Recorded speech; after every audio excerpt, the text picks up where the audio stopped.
Hello, and welcome to Ending Physician Overwhelm. I'm your host, Dr. Megan Mello. I'm a family and obesity medicine physician, as well as a certified life coach for physicians. In this podcast, we talk about how the learned habits of people-pleasing, perfectionism, and a lack of boundaries show up in our lives and how they contribute to burnout, exhaustion, and overwhelm. The healthcare system is broken, my friends, but let's not wait for it to be fixed in order to feel better.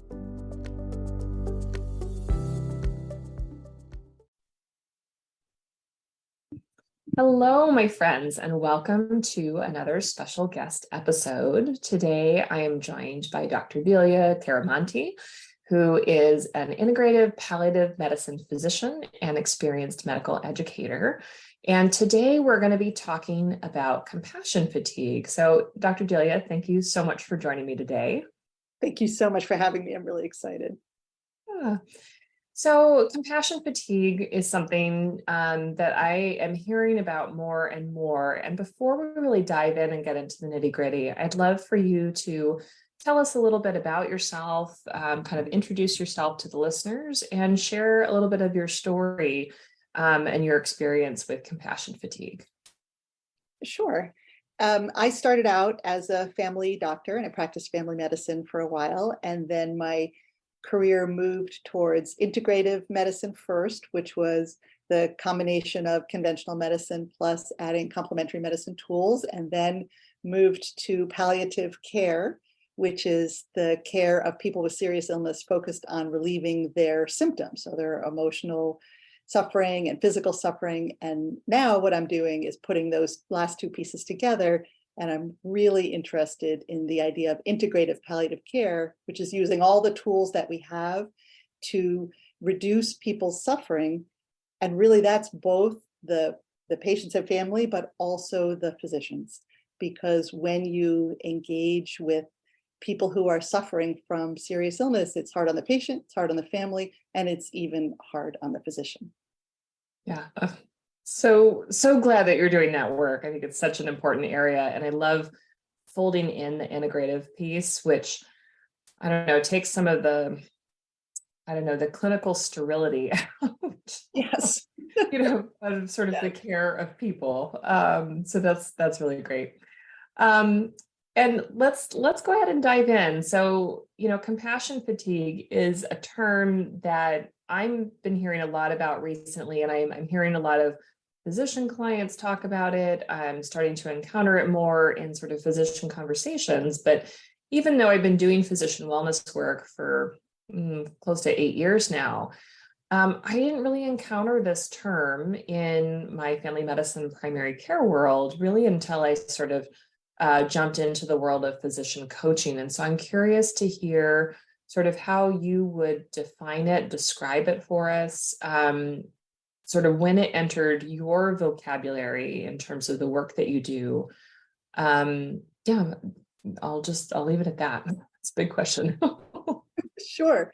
So the term compassion fatigue, for me, to break it down to its most simple form, for me, that is the impact on us of helping others. Mm-hmm. The impact on us of helping others. And so it's a popular term in palliative care because, and oncology, a lot of the patients have really serious things. People die, sometimes young people die. There's a lot of angst for the patient family, but also the physicians and other clinicians. But I honestly think it's equally important in primary care and other places where you still have to give a whole lot of yourself. And even though maybe not everybody is dying, people are in distress, they're agitated, they're upset, they wish they could get better, they don't want to lose weight, there's too many of them, they want to talk to you about their problems, but you only have 11 minutes, so you've got to move them on, and then they're not happy about that.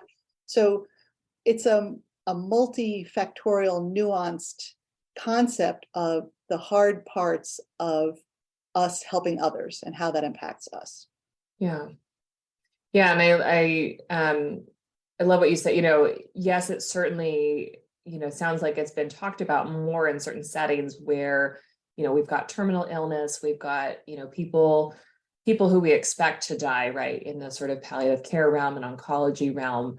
But, think about how it comes up for, patients of ours who have chronic pain, who have, severe anxiety, or they have PTSD that causes them to be more difficult to engage with in the clinic setting. I mean, so many areas where that pops up in primary care, and probably every specialty to some extent, right? And even things like, I really think you need to take these medicines to get your blood pressure under control so you don't have a stroke or an MI, but you can't afford them. Mm-hmm. Even just that angst of, I want to help you and care for you and make you better, but circumstances make it so that you can't get the care that I think you should get. That also gives compassion fatigue, right? Because that's some sort of moral distress that I'm trying to help you, but you can't be helped in the way I want. That's also hard. So I think there's a lot of ways it comes up, the most simplistic being the very sick person who maybe is dying, but there's a ton of other ways too that we can be negative. It's not necessarily negative even, but just sort of like heavily impacted by helping others. Yeah. Yeah. What are some other examples? I think for me, times that I might need to be more alert to it would be kind of when I feel a heaviness before I go into the room, right? Like I'm dreading seeing that person. And it might be that I know them and I had my experience with them, or it might be the chief complaint that I can see, right? I'm like, oh God, I don't want to do that. What are some other examples of how people might notice this coming up for them during their workday? Well, I think that example you gave was great. And I learned in medical school, if you feel depressed coming out of the room, the patient is probably depressed. So we can have a lot of interaction between us and the patient that sometimes is uplifting, but sometimes can be very heavy. And so one of the, in my mind, kind of preventative approaches in general, whether it's the patient that's depressed, the patient that's mad at you, the patient that's kind of agitated, the patient's with chronic pain that you can't fix, or they have a chronic whatever that you can't fix, all of that is this image of walking beside someone on a journey. Mm-hmm. That has been tremendously helpful for me because, of course, we want to fix all the people. We want to fix all the things and all the people and make it all better. That's why we went to medical school. But of course, the truth is a lot of people can't be fixed. They simply can't be fixed. And they may have some feelings about that, and we may have some feelings about that. But when our goal is to fix and it's unfixable, that's heavy. When our goal is to walk beside somebody on the journey that they were given, we didn't give them rheumatoid arthritis, right? Like somebody gave them that, the universe, God, whatever your view is, but I didn't give you that.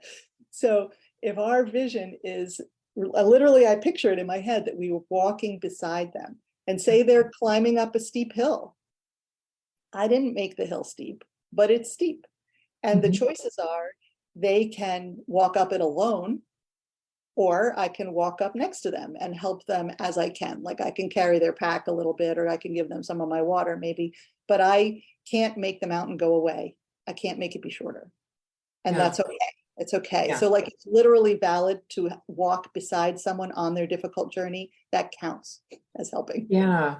Well, and that's so interesting. That actually ties into this other idea of compassionate detachment, right? Where you are able to be with them. You are able to, experience the journey of going with them. But yes, you're separating yourself from that need to fix, right? Which is such a challenge in so many of us who, I think pick up the idea during training that if we can't fix somebody, it's because we're lacking skills, knowledge, or expertise, right? Like we're not okay if we can't fix. Yeah. But you're right. Like there's so many people that we cannot actually fix them. We cannot remove their disease. We cannot remove their trauma, like any of those things, but we can be there with them.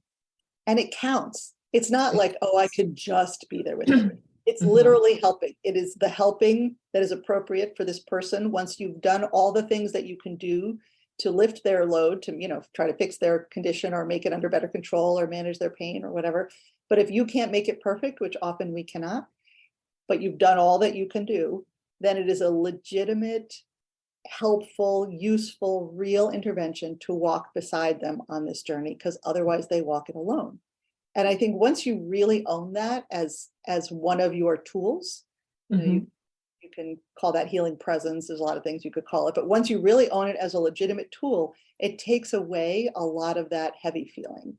And that is part of what makes compassion fatigue happen, is that, oh, I can't fix it, and it's heavy, and they're mad or upset or sad, and I'm mad or upset or sad. That's what makes it feel heavy. People don't usually feel compassion fatigue when they see a patient and then the patient gets totally better and they say, oh my God, thank you so much. Like that doesn't give you compassion fatigue. Right. It's when things aren't going great. That's usually when it comes. And so a big part of prevention is where we put ourselves in that whole story. Yeah. Well, I'm curious, when you were dipping your toes into the palliative care world, were there actual skills that you were taught, that really sort of helped with that? Because I do think that that's not something that we talk about. We talk about, needing to be professional, in front of patients. We talk about, I remember so many people in medical school, professors would get up in front of the room and they'd be like, you should go for a run every day, take care of yourself. And it's like, okay, exercise is important. I'm not saying that's not true, but that's not the only thing. That's not the only way. But I'm curious if palliative medicine is doing a better job than sort of what the rest of us get. Yeah, yes and no. I think absolutely they do a better job. And we do, when you learn palliative medicine, they talk about it for sure more. And it's definitely a part of the conversation. I think the steps that I think of for myself didn't totally come from a book, but came partly from what they taught me and partly from my experience. And so I would say that really it's three things that I think are helpful for managing compassion fatigue. And that's both preventing it, but then also managing it, because it's going to be part of the conversation. We don't cure it. Yes. Yeah, you don't cure it. Right. There's no cure for that. It's part of the conversation for all of us, and some more than others, depending on your circumstance, but it is something we all should be aware of and actively preventing. So for me, there's three things. I'll say them all and then I'll go back and talk about go ahead. So the first one is rituals. Rituals are really important, and we don't learn that in medical school or medical training at all. And I think it's tremendously important. And we'll talk in a second, if you don't mind. Algorithms, yes. Rituals, no. Right. So rituals, boundaries, and there's various kinds around that, and then filling up our own cup. Those are the three things that I think are really important for preventing, but then also managing compassion fatigue. So what do I mean by rituals? We're better about that in palliative medicine than in other specialties, I think. So part of compassion fatigue is grief, right? It's grief that people die, grief that you can't save them, grief that you can't take all their pain away, grief that they're still anxious, even though you did all the things you know to do. So there's a lot of grief in the work that we do, which we generally acknowledge 0% of the time. Right? No one talks about grief in medicine for doctors, but it's really important. And, so what do you do about grief? When you lose someone, just as an example, that you love, there's no magic to make it all better by tomorrow. Partly you have to feel it, but partly we use rituals to help us cope. That's what societies do because they help. We have funerals, we have the book that you put out at the funeral where everybody writes that they came and maybe something nice about the person. You make a photo composition to show people at the funeral. You look at photo albums as a family, you cry. Like we have rituals around grief, and I would encourage us to use those kinds of things for ourselves around our patients. And so I'll just give you a couple examples of what my team did. Number one, we put up a really beautiful tree graphic on the wall with leaves that you could stick up on the wall. And so when one of our patients died, we would put their initials and then something we remembered about them, something that someone said about them, something, and we put it up so that when we walked by, I was in a private place in the office, but when we walked by, we were basically honoring the people whose lives we had been connected to while they were still on this planet. And that was very powerful because we saw it all the time. Because one of the things that's painful is when you're like, oh, well, they died, let's move on. Right. Get the paperwork done. Yeah, that hurts our soul, right? It's terrible. Absolutely. Absolutely. Yeah, you don't just say, oh, well, grandma died, let's go out to lunch. You're like, oh, we sit Shiva, we have things, we wear colors, right? We have rituals to say they mattered and it's sad that they're gone and they were meaningful on this earth. So it's like that. So that tree for us was one example. There, you don't have to do a tree, but that concept of honoring that these people lived and remembering them is important. Mm-hmm.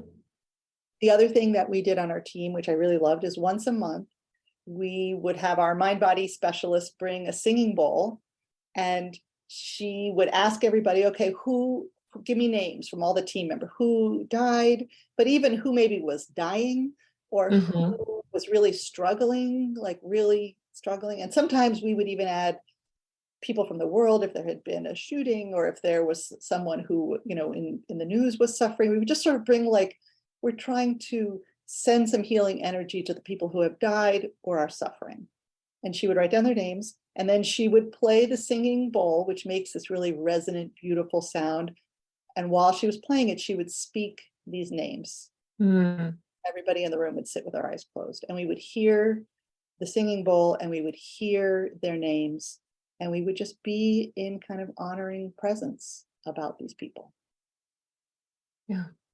That's beautiful. I'm just thinking about how this might apply to to others where there isn't a death, where there isn't something, but still sort of incorporating some kind of practice into our days of, I certainly have met people who, might write initials or something to remember sort of who it is in a HIPAA compliant way, but then sort of writing them into, a book or something that they can, choose to send, kind of healing energy towards, or, something like that to kind of honor, this is a person with chronic pain. This is a person with a new cancer diagnosis. This is a person who, their son just went to jail. This is someone that I want to, kind of celebrate in a way. And maybe sort of intentionally creating a ritual around that. Some little brief practice in between patients or the week or something. I love that idea. Yeah, and exactly what you said, the structure doesn't matter. So you could do it at the end of the week for yourself, just on your own. You could take 3 deep breaths and bring to mind the names of your patients who have struggled that week, and just send them healing energy, which you could probably do in 2 minutes. Yeah. You could, as an office, once a month, if you want, do sort of what we did. That little ritual took 10 minutes max a month. Yeah. You could not say, and we didn't just do people who died. You could say people who are struggling, all the examples that you gave, like call to mind there. You don't have to say it out loud. You could say, everybody call to mind your people, and then we're just going to play the singing bowl 5 minutes, send them healing energy, whatever. It doesn't matter what you do, but the idea of doing something ritualistic to honor them. Honor the experience, ironically makes us feel better. Right.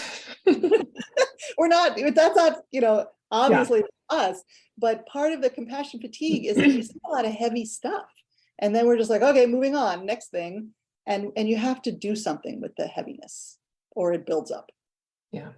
And I think we'll probably touch on this more in a little bit, but,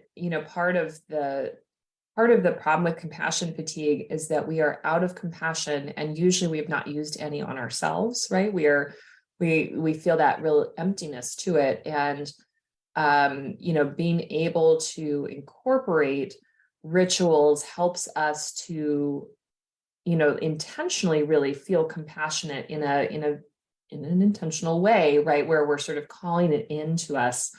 And perhaps, really acknowledging people who are difficult for us to deal with as physicians, because that happens.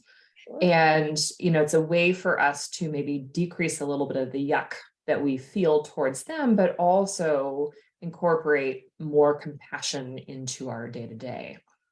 Absolutely. And after that little ritual, the singing bowl ritual, we all always felt filled up.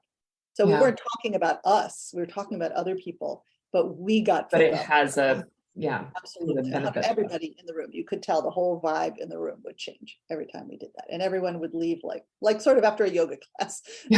They've done their Shavasana, they're like, oh. Okay, got it. Like we're ready for the next day. Yeah. So That's so great. Yeah. All that to say, rituals.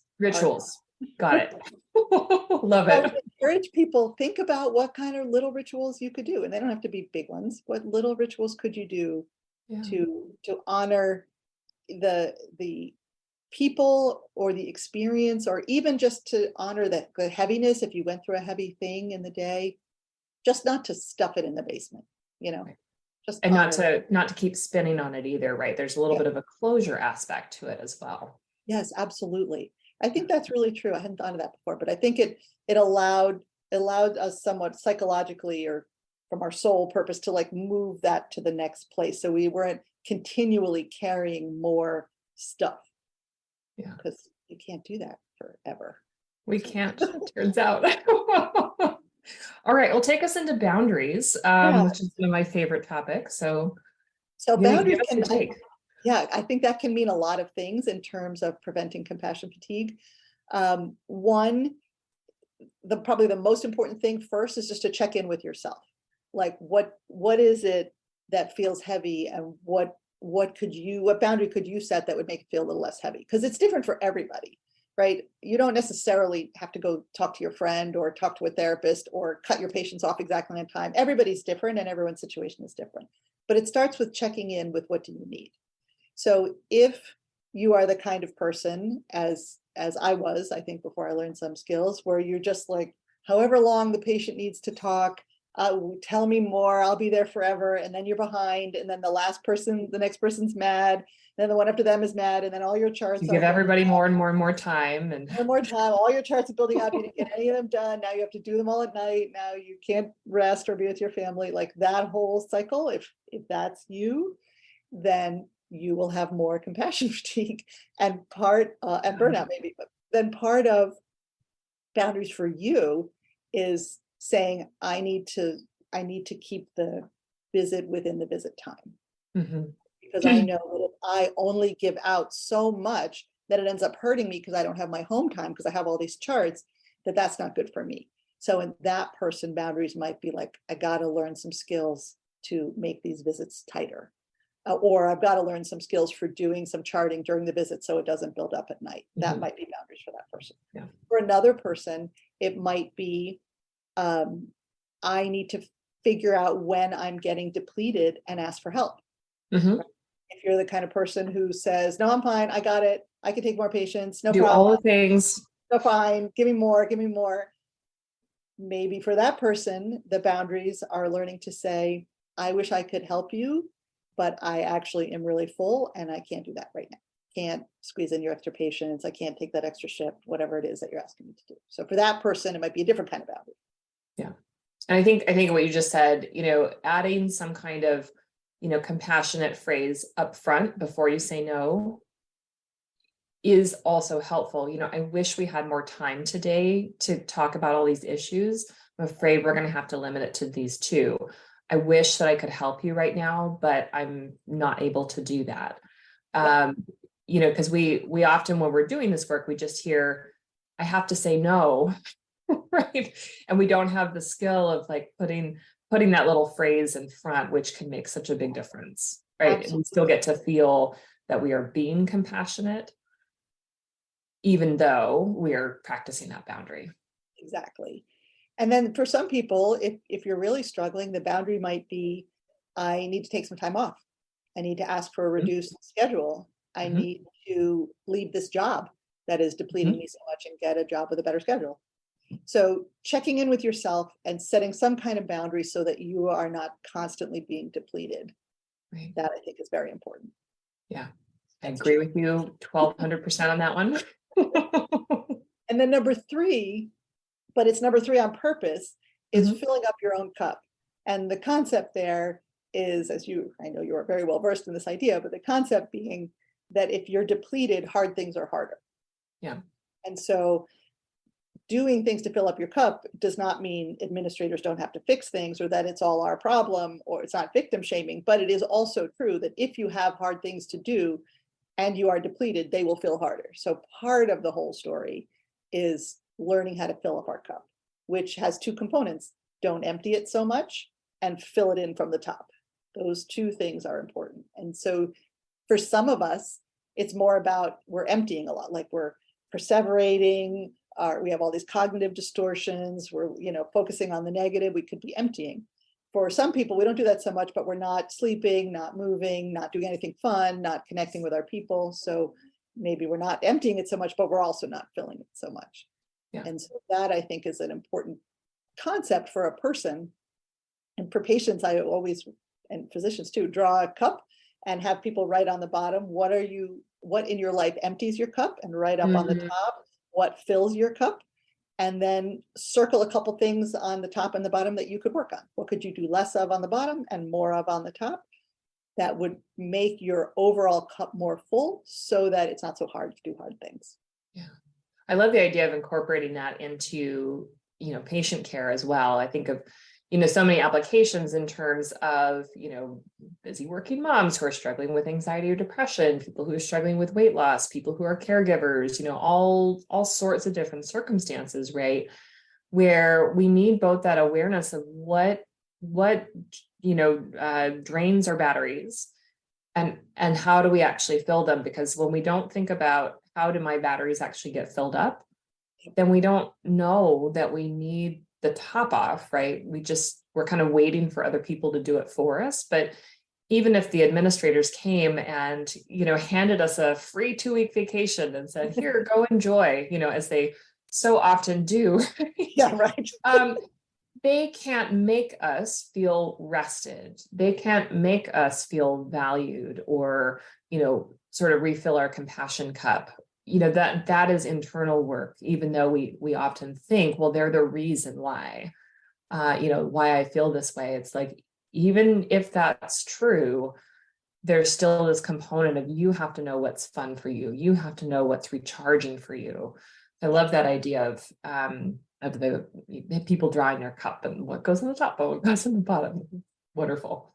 It's very clear for people because they come up with it all and then they look at it and go, oh yeah, I used to do all those things on the top and I haven't been doing any of them lately. And then they've answered their own question, like, I wonder if you started doing a couple of those, if it might start to feel better.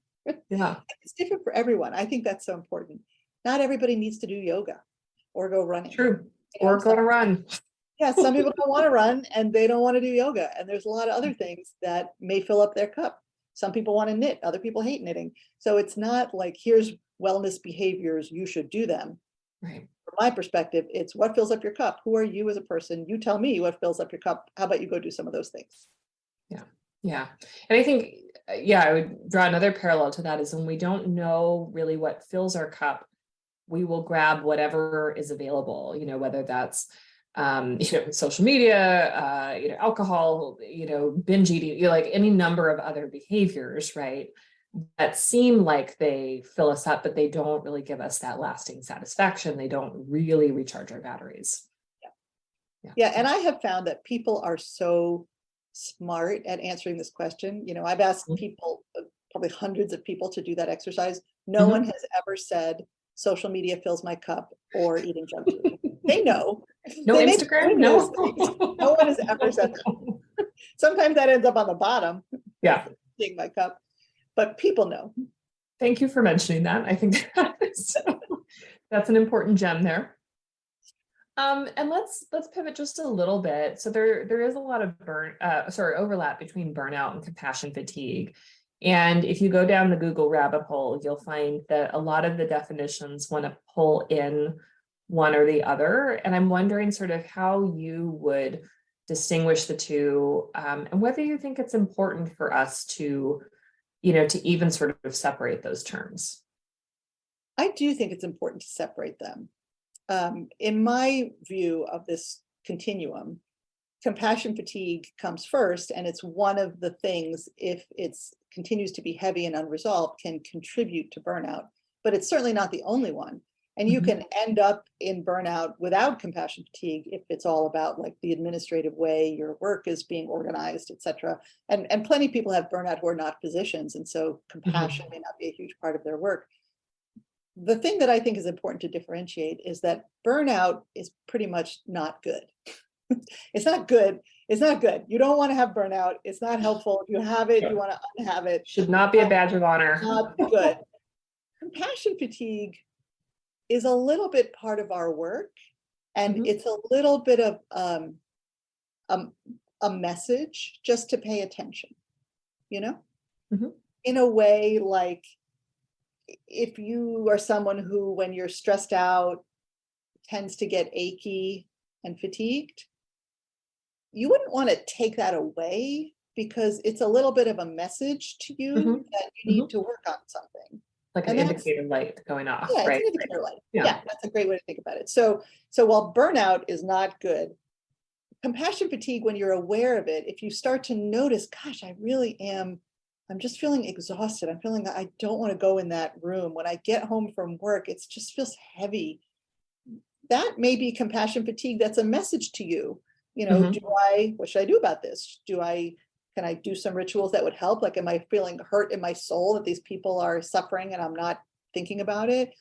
Do I need to set some boundaries? Do I need to fix what's happening in the way I run my clinic? Or do I need to talk to administration and get a break or something?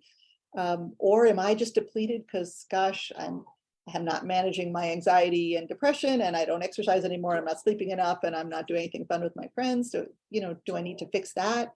So I see it more like a continuum of compassion that's gone a little bit too far and needs a little work. And so I kind of like the idea that we notice it and then we do the work and then we feel better. Yeah. And we can incorporate Dr. Kristen Neff's, ideas here about self-compassion, which includes self-kindness, kind of the way that we talk to ourselves, common humanity, recognizing that these situations are difficult for more than just us, right? For all the other humans who do the same work we do, or care for others, or are working parents, or whatever that situation is. And then the mindfulness piece, which is not over or under identifying with our emotions, right? So recognizing I am feeling that, I'm feeling very tired. I notice I'm feeling very exhausted right now. Being aware of it, but not taking it as that means I can't do anything. That means I have no choice in the matter. Right. Absolutely. And not like I'm broken either. Right. Or I'm doomed. No, not at all. It's just like you said, it's an indicator light of, I'm a little out of balance. And there are some things that I could do, that I could work on, that will make me feel better, and also will make me a more effective healer. Because when we get really fatigued, compassion fatigued or otherwise, we're not as empathetic, we're not as available to our people who we're trying to help. So it's just, like you said, everything feels harder. Yeah.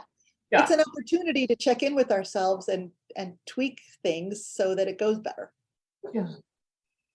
We've already sort of answered this last one, but I'm wondering, if someone listening is, following along with us and is like, oh, that's exactly what I'm feeling. And they didn't maybe have the idea of it, didn't have the language around it. Like, if there is anything else that you would recommend for them to sort of get started in this process of taking care of themselves, sort of in the face of compassion fatigue. We've got the great nuggets of the rituals and the boundaries and the filling our own cup. Is there anything else that you would add to that? I don't know that I would add, but I would say start small and do those things. Right? Sometimes we can think, oh yeah, someday I should make a whole compassion fatigue plan, and then we do nothing. So I would say, when I have time, I will sit. Right, when I have time, I'll figure out exactly what I'm going to do. So I would say do a tiny thing in each of those three domains. So let's pick the tiniest ritual. How about after you have a difficult patient? I use this one a lot. Shake your hands. Shake it out. Like you're like flicking the water away. Flicking the water off your hands, right? Like like shake, shake, shake, hard, hard, hard, shake at the wrist to try to get the heavy yuck stuff off. So there's a ritual that you do. Mm-hmm. Mm-hmm. So when you see a patient that afterwards you feel like, oh, heavy, do that when you get out of the room. And if you're embarrassed to do it in public, go into the bathroom and just do it for like 30 seconds. So that can be your very ritual. simple. It's not, I don't know, there's not like a spirit, there's not like a spiritual thing that somebody might feel like, oh, I have to go down this big rabbit hole. It's just literally sort of shaking our bodies and sort of shake it off. Like there's things that came your way, shake it off. I'm going to use that one today. I love that one. So that's one. For boundaries, that's your ritual. For boundaries, how about one time in a clinic day, just one time in a clinic day with one patient, say, so today we have X minutes. What are the most important things that you want to talk about today? Just one patient per day. Do that. Yeah. X minutes. What are the most important things you'd like to talk about today? Just start it that way. So they haven't even talked yet. Just try it out. So that's something for boundaries. And then from the fill your cup perspective, pick one thing that you know fills your cup and try to do a tiny bit more. So if you know, like, exercise makes me feel better, maybe walk around your house during the commercials. Like, I'm not saying go buy a gym membership. Tiny little tiny things, right? If you feel like connecting with people makes me feel better, send one text to someone you haven't talked to in a while. Yeah. Oh, I love that. I love that. Delia, I feel like we could keep talking for many years probably about these things, but we will draw to a close there. If people are interested in your work and they want to find out more about you, I'd love for you to share a little bit more about the work that you're doing, some of the offerings you're having, and ways that people can connect with you and follow you. Terrific. Thank you so much. So one of the things that's really important to me is to teach physicians to do integrative symptom management, but with this lens, like what we've just been talking about, because we have to fill up in order to be able to give this compassionate integrative symptom management care. And so I have a year-long program actually where I train physicians to do this. And so there's some recorded didactics for them to watch, but then also weekly time with other physicians to work through cases, to talk about, like, oh, the patient came in and they were depressed. What do we do? Their pain won't go away. What do we do? So that we can all learn these skills, both for us and for our patients. So that's what is most important to me right now at this time in my career, is to share this idea with other physicians. So you can find info about all that at my website, which is integrativepalliative.com. Integrativepalliative.com. And then also I have links to that in the show notes. Thank you. And I have a podcast too, the Integrative Palliative Podcast, where I talk about things like this. So if anybody thinks they might be interested in more of this kind of stuff, I would invite you to check it out. Great.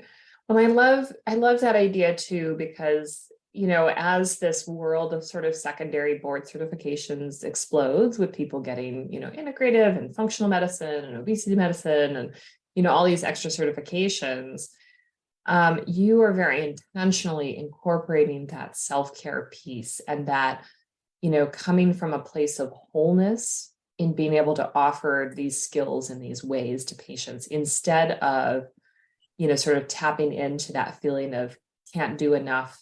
What I have right now is not enough to offer people. So I love that you shared that part of it, because that really is important. I see so many people, kind of seeking these extra skills, with the idea of like, well, then I'll finally be able to be enough for people. And it's like, no, you're enough right now. Exactly. You're wonderful right now. You don't always get to hear that. But, we get to choose to start believing it. And it sounds like that's really fundamental to your program. So thank you for doing that. 100%. Thanks for saying that. Yeah.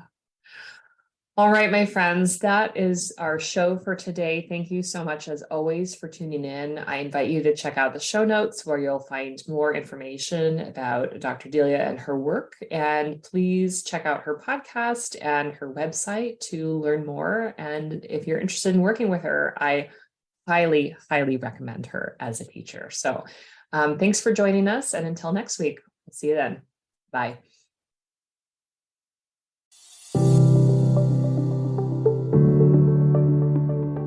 Well, that's our show for today. Thank you as always for listening. To learn more about my coaching programs, head to www.healthierforgood.com. And if you love this podcast, please drop us a review on iTunes or support the show by clicking the link in the show notes. Until next time, take care.